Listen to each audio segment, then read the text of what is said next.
I am Dr. Sadanand from Sadanand Nursing Home, Yesuguda, Rahmatnagar. I am practicing since 20 years here. నేను ఈరోజు మీకు దీని గురించి GRD గురించి కొన్ని విషయాలు చెప్తానండి. జిఆర్డి మనకు గ్యాస్ట్రో ఈసోఫేజియల్ రిఫ్లెక్స్ రోగం అనేది సాధారణ పరిస్థితి. ఇందులో కడుపు నుండి ఆమ్లం తరచుగా ఆహార నాళంలో ప్రవేశిస్తుంది. ఇది మీ నోటిని మీ కడుపుతో కలుపుతుంది. అసౌకర్యమైన లక్షణాలను కలిగిస్తుంది. జిఆర్డి ఉన్న వ్యక్తుల్లో ఈ ఆమ్ల రివర్స్ అసౌకర్యంగా లక్షణాలను ఉత్పత్తి చేస్తుంది మరియు ఆహార నాళాన్ని ఈసోఫేగస్ ను ఇబ్బంది పెట్టవచ్చు, ఆరోగ్య సంబంధిత సమస్యలను కలిగించవచ్చు. జిఆర్డి యొక్క చికిత్స సాధారణంగా ఆమ్లాన్ని తగ్గించేందుకు మెడిసిన్స్ మరియు జీవన శైలి మన లైఫ్ స్టైల్ మార్పులు చేయడం ద్వారా ఉంటుంది.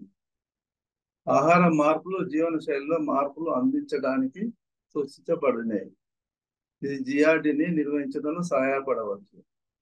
ఇది ఆమ్ల రిఫ్లెక్స్ తగ్గించడానికి యూసోఫేగస్ ఆహార నాళాన్ని సాధించడానికి ఆహార నాళాన్ని మరియు అసౌకర్యమైన లక్షణాలు తగ్గించడానికి సహాయపడుతుంది.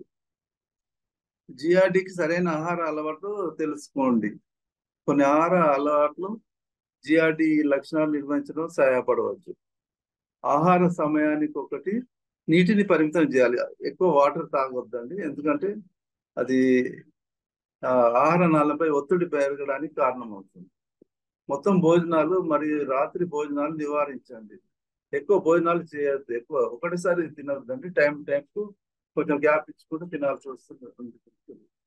ఎందుకంటే భోజనానంతరం వెంటనే పడుకోవడం వల్ల హార్ట్ ఎక్కువ ప్రేరేపిస్తుంది, ఎక్కువ స్టిమ్యులేట్ అవుతుంది. కాబట్టి మెల్లగా తినండి.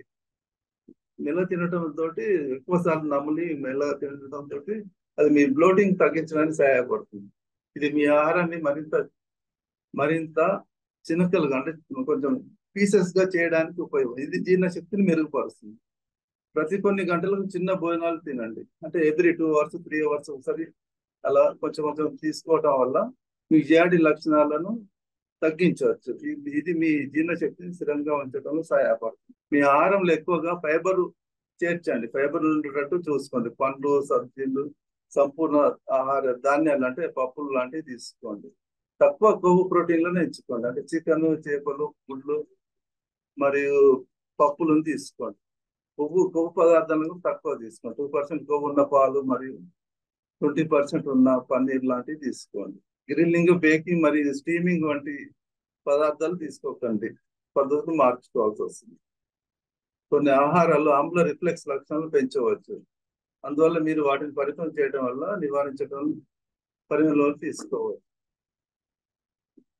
మద్యము, ఆల్కహాల్, పెప్పర్మెంట్, కాఫీ మరియు టీ వంటి అన్ని తగ్గించుకోండి. పానీయాలు, శక్తి పానీయాలు లేదా సోడా లాంటివి అన్ని తగ్గించుకోవాలి. సిట్రస్ పండ్లు కూడా తక్కువ తీసుకోవాలి. టమాటా జ్యూస్, చాక్లెట్, వెల్లుల్లి అటువంటివి తక్కువ తీసుకోవాలి. ఫుడ్ రికార్డు ఉంచుకోవాలండి. మీరు ఫుడ్ రికార్డు చేసుకుంటూ ఉండాలి. ప్రతి వ్యక్తి యొక్క ఆహార ట్రిగ్గర్లు వేరు. అందువల్ల కొన్ని ఆహారాలు నివారించడం అవసరం లేదు. కొన్ని ఆహారాలు మీకు ఇబ్బంది కలిగించకపోవచ్చు మరియు వాటిని తప్పించడం వల్ల ముఖ్యమైన పోషణలు కోల్పోతారు. మీ ఆహారాన్ని ట్రాక్ చేయడానికి ఫుడ్ రికార్డు ఉంచడం ఉపయోగకరంగా ఉంటుంది. మీరు ఏమి తింటున్నారో మరియు మీ లక్షణాలు ఎప్పుడు వస్తున్నాయో తెలుసుకోవడానికి ఇది మీ ట్రిగ్గర్లను గుర్తించడానికి సహాయపడుతుంది. ఆరోగ్యకరమైన బరువు ఉండాలి, అంటే మినిమం బరువు ఉండాలి.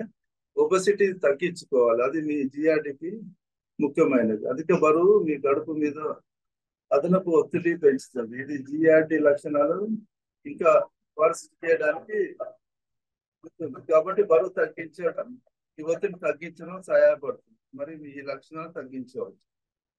మీ లక్షణాలు ఆహారము, జీవనశైలి మార్పు చేయడం ద్వారా మీ ఆరోగ్యాన్ని మంచిగా ఉంచుకోవచ్చు. తర్వాత జిఆర్డీలో రిఫ్లెక్స్ కాకుండా చూసుకోవచ్చు. Okay, thank you.